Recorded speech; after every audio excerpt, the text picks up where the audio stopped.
information. Thank you.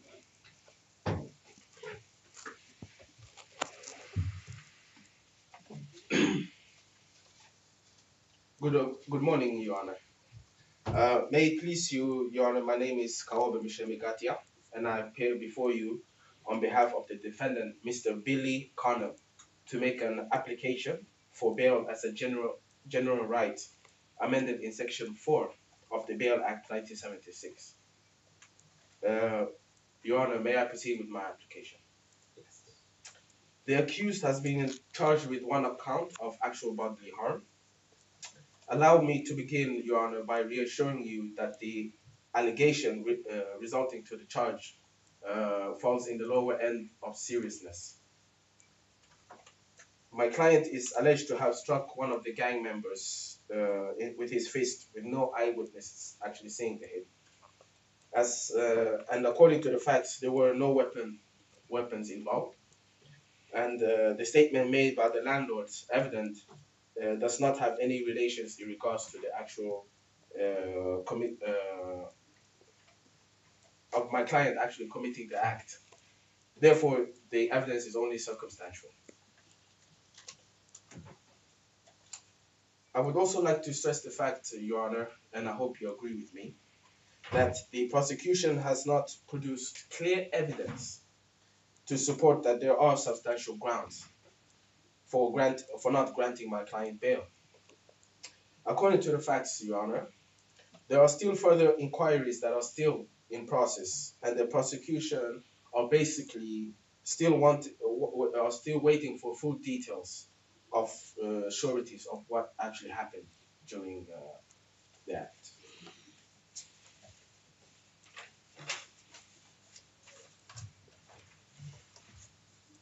Your Honor, may I proceed with my second submission?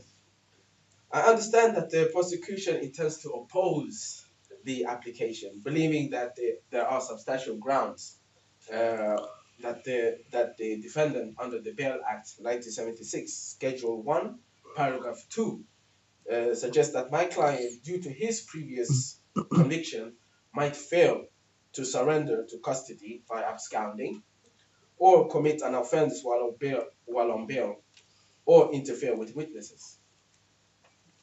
Your Honor, the prosecutor has provided you my client's criminal records, stating a conviction that happened 6 months ago, and where my client failed to surrender to custody. However, I would like to stress that the Bail Act 1976, Schedule 6, subsection 3, states that it shall be for the accused to prove that he had a reasonable cause for his failure to surrender to custody. In this case, Your Honor, my client got drunk at his birthday celebration, which I'm not justifying as a reasonable cause.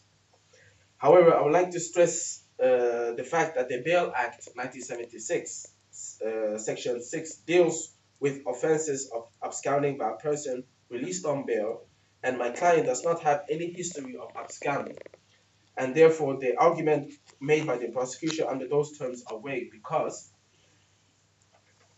my client didn't fail to attend by being drunk does not constitute the fact that he was trying to abscond, which supports the likelihood, Your Honor, that my client will appear on trial.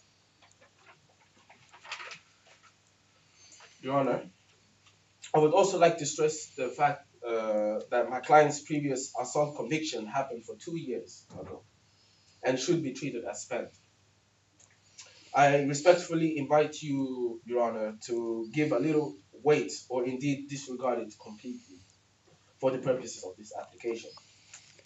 The evidence that the prosecution are relying on is purely circumstantial, and I would also like to submit, if you give me a moment, Your Honor.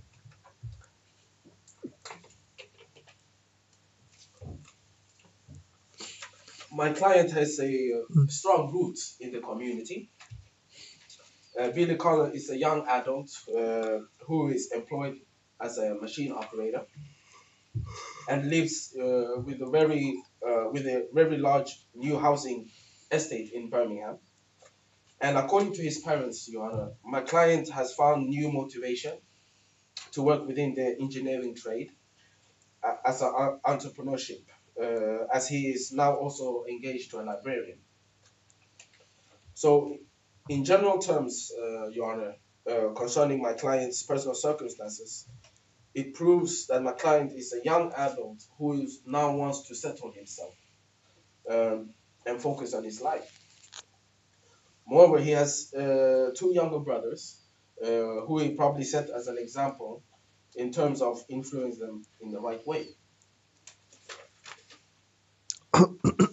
Your Honor, if I haven't convinced you enough with my application, I would like to invite you to consider the bail on the condition that Billy Connor can secure his parents and his fiancée in position to act for surety for his attendance at trial, and at the same time being excluded from going to visiting the pub that he has been allegedly struck someone, which has led to this matter.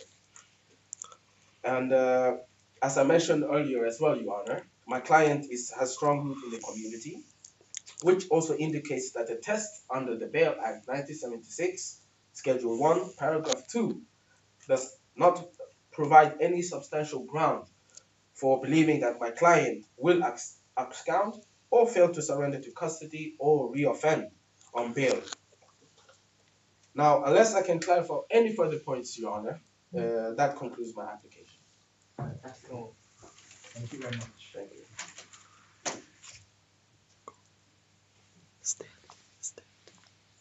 There's a few points that I think can help you improve for your actual bail application. All right.